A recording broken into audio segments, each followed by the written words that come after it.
So we move on to the next presenter. This is one of the other ones that I love. We have here with us today is going to be Dr. Rabab Gomaa.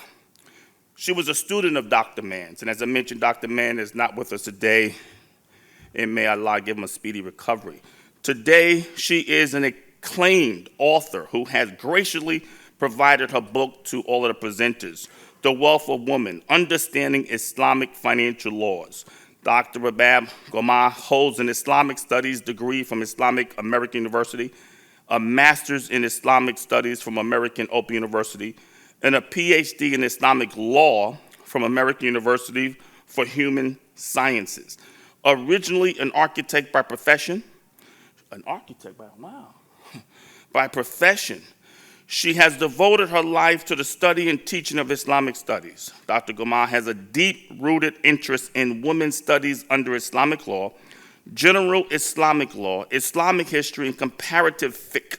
She is a frequent speaker and guest at churches and on interfaith panels, as well as a sought-after speaker at colleges and universities in the Chicago area, where she addresses topics such as spirituality, Islamic law, women's rights, in Islam and Islamic creed. Dr. Gomaa is and has taught Quranic, Arabic, and religion and architecture principles of the Islamic faith and comparative fiqh.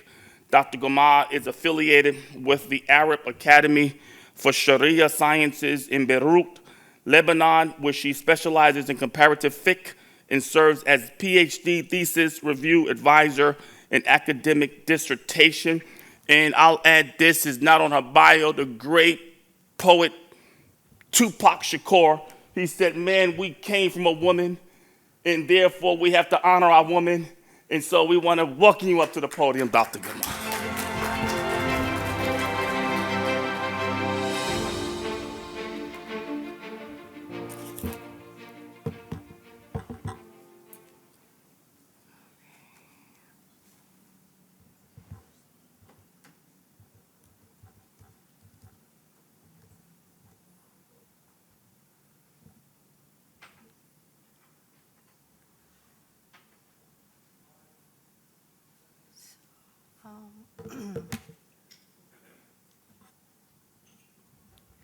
Assalamu alaikum wa rahmatullahi wa barakatuh. Islamic Financial Principles and the Wealth of Women. أعوذ بالله من الشيطان الرجيم بسم الله الرحمن الرحيم الحمد لله رب العالمين والصلاة والسلام على سيدنا محمد وعلى آله وصحبه أجمعين. I'd like to begin by thanking the organizers for inviting me to speak at NACIF conference. It's truly a privilege to be here today. Now let's begin. The social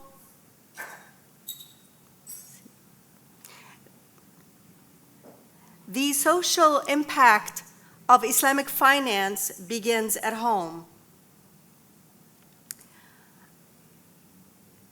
Islamic finance cannot claim true social impact if it ignores the first and most basic economic contract in society, the marriage contract. When most people hear Islamic finance, they picture sukuk, zakat, and Sharia-compliant banking. Those instruments matter, but the first arena of economic justice is not the central bank, it's the kitchen table. And I argue that the health of our macro economy depends on what happens between two spouses bound by a marriage contract. Under Islamic law, the marriage contract is not only a social contract, but also a binding legal and financial instrument that, according to all the classical schools, produces wealth for women. But before we go into that, it's important to understand that a woman enters a marriage contract as a legal person, known in Arabic as an individual with zimma. In Islam, every person is born a legal being with certain rights and obligations. Both males and females are able to possess their own wealth, and this possession grants the freedom to do as one sees fit with one's wealth, whether to buy, sell, invest, share, gift, rent, or simply spend without the approval or permission of another. Allah Azza wa Jal said in Surah An-Nisa, verse number 32, "For men is a share of what they have earned, and for women is a share of what they have earned." In addition, as independent legal persons, people have duties towards one another, including protecting and respecting each other's right to wealth. Now, nothing in a marriage contract takes away any of a woman's independent zimma rights. For example, to buy, sell, bequest, invest her money, or give it as charity, zakat, or waqf. Therefore, as an independent legal being, her paycheck is her paycheck and should not be spent without her consent. If her husband is struggling financially, it is her prerogative to assist him from her earnings as a form of charity. As to the ways in which the marriage contract actually produces wealth for women, we find that under Islamic law, two material financial components of the marriage contract are both the mahr and the nafaqah. Once a marriage is contracted, the groom is obligated to give a gift of value to the woman he wishes to marry. All the schools of thought agree that even when the value of the mahr is not delineated in a marriage contract or even discussed, it is a material part of the marriage contract. And if unspecified, scholars say that we must assign a value known as mahr al-mithl, which is a mahr equal in value to those received by other women in comparable families. Consequences for a husband not paying the mahr varies. For example, the Shafi'i and Maliki schools ruled that a wife could annul the contract or divorce her husband through a judge if the husband had agreed to gift her the mahr in full prior to the couple consummating the marriage. The Maliki school goes as far as to say that a man who is well off yet does not pay the mahr he owes his wife should face jail time.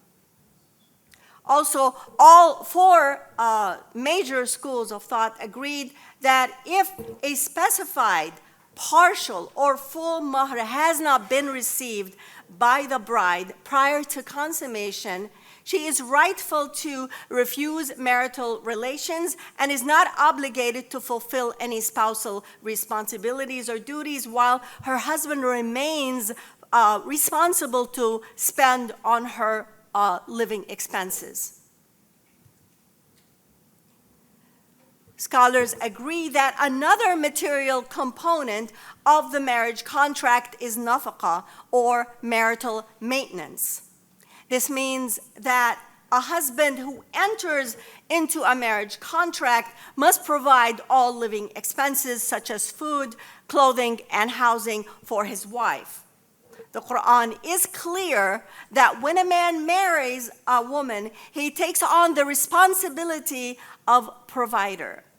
Allah Azza wa Jal said in Surah At-Talaq, verse number 7, "Let a man of wealth spend according to his means, and he with limited resources provide according to whatever Allah Azza wa Jal has given him."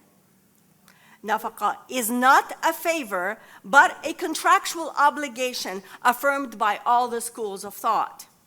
The Shafi'i school said nafaqah is an obligation because of the marriage contract. The Hanafi school said matrimony makes nafaqah an obligation. The Hanbali school said nafaqah is an obligation based on the Quran and the Sunnah, and they added that although a man may have close relatives in financial need, his wife takes precedence since it is a contractual liability, whether his financial situation is good or bad. As to the Zahiri school, they said the marriage contract makes nafaqah an obligation, whether consummated or not. According to the schools of thought, if a husband withholds nafaqah, the wife may seek annulment or divorce through an Islamic judge. If she remains married, Imams Ibn Hanbal and Shafi'i permit her to refuse marital obligations towards her husband, for example, marital intimacy.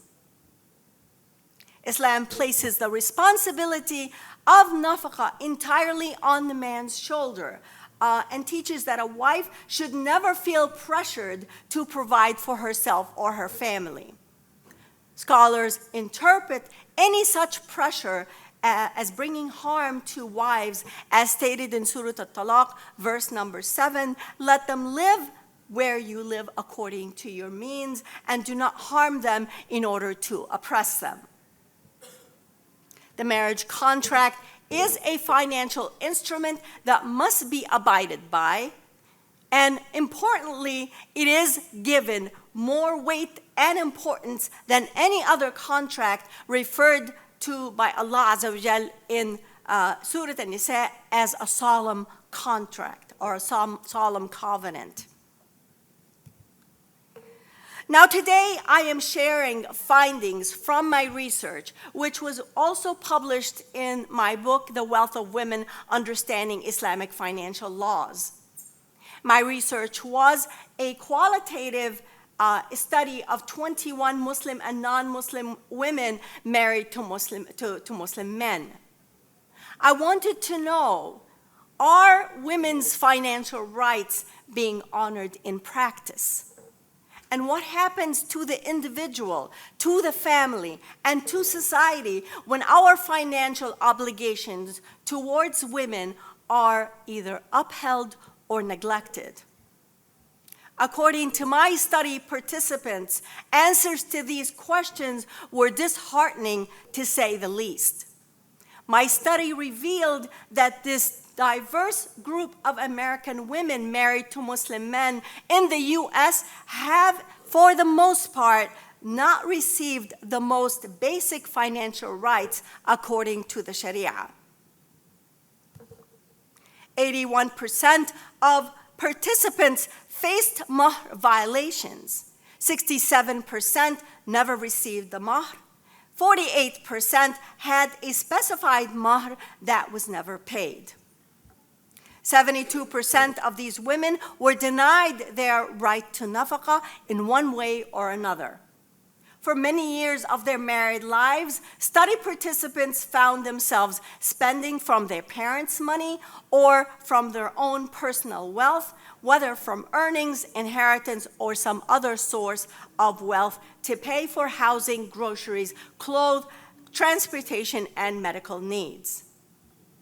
57% of these women were not provided adequate housing, 71% of them were not provided adequate food, and 76% did not receive their Islamic right to adequate clothing.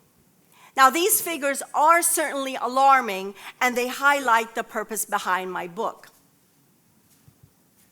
The financial challenges these women faced included securing mahr, receiving sufficient support, keeping their earnings, avoiding pressure to fund household costs, maintaining private accounts, living apart from in-laws, hiring house help, and receiving rightful divorce settlements. For example, study participant Sophia and her husband earned similar incomes, but all funds went into a joint account she could not access except with his consent. It covered expenses and, at his demand, regular transfers to his family overseas. After learning her Islamic rights, she suggested a separate account, but he threatened to withhold his IRA and their joint home equity. Dana, another participant in similar situation, said, "I was shamed into sharing my paycheck from the very beginning of the marriage." From the start of the marriage, Dana worked without pay as her husband's career assistant, handling his memos, bookkeeping, and presentations, until he rose to one of the top positions in his field, making $250,000 annually. Amani said throughout the marriage, she drained her inheritance and even her mother's wealth, nearly $500,000, to support her family until reaching a breaking point and borrowing from friends and relatives. Amani's deferred mahr was $10,000, yet despite his wealth, her husband dismissed her ongoing requests for payment, saying she would only get it upon divorce. Sarah earned nearly twice her husband's salary, and from day one, he insisted that she be the main breadwinner. To cover the bills, she worked part-time on top of her full-time job. Similarly, Jenna worked 2 jobs to cover expenses, and when she suggested to become a homemaker, her husband warned, "Then you'll live as a beggar." My dear audience and respected scholars, when women make up such a large portion of our population, results like this has an impact on Islamic finance. Imagine if women's finances were not so heavily controlled and managed by their husbands, and if they were not expected to financially support their families in addition to raising their children. If women cannot keep their earnings, receive mahr, and preserve inheritance while carrying unpaid, invisible labor, how can they invest, pay zakat, give sadaqah, or endow waqf? And I must raise another question. What about women whose invisible labor actively grows their husband's earning potential and the family's wealth? Where do they stand in the Sharia?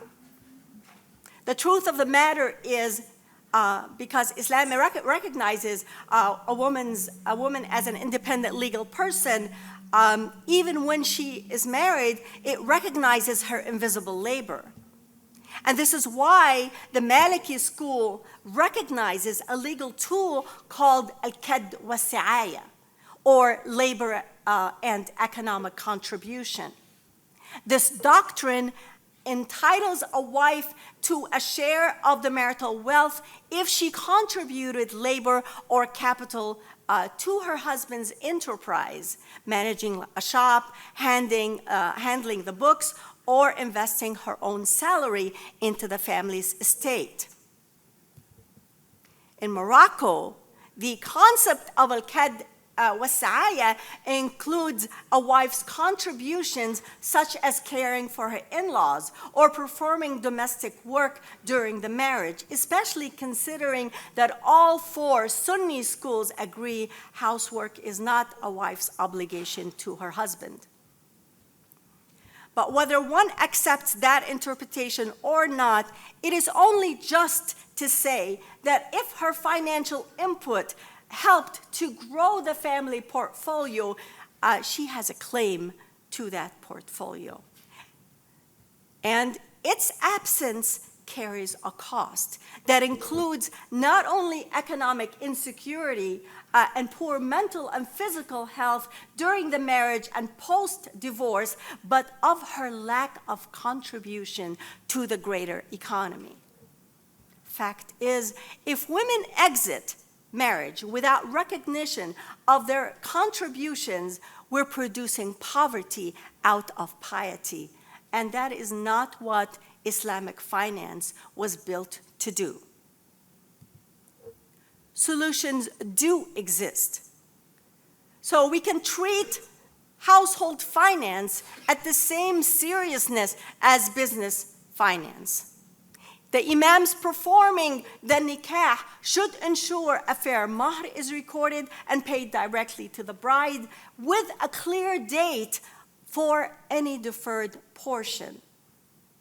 Imams should indicate in the marital sermon that mahr and nafaqah are two obligatory and material components of the marriage contract that must be abided by. They must also confirm that the financial independence of a woman entering into matrimony. These aren't radical reforms. They apply existing law and align with maqasid al-sharia, that is the objectives of the sharia, especially justice, adl, protection of wealth, hifz al-mal, and human dignity. Now let's imagine the alternative. Mahr al-nafaqa is paid in full. A woman's salary remains hers. Her labor, visible or invisible, is acknowledged. She exits the marriage with mut'ah, with her personal investments, with any unpaid mahr, with compensation for non-obligatory domestic work and child support. Her zakat is spent on others rather than on herself. Her inheritance remains solely hers, and upon her husband's death, she receives her full share in addition to any funds she was forced to spend on household costs or domestic work not required by the Sharia. With this, she can open her own bank account, invest her wealth in Islamic compliant banks and stocks, pay her zakah, and give sadaqah and put waqf into practice. This is what a social impact Islamic economy looks for, and it begins in a bank, not in a bank, but rather at home. Finally, the most important conclusion I came to after the 2 years I spent interviewing the 21 women I conducted research on, what I found was that ultimately when women were able to retain or gain some financial independence in their homes, they were not only happier, but empowered to participate in money matters, not only within their household, but outside their household. When Tanya, for example, first married, her husband lived in her furnished condo for a year until he could provide a home.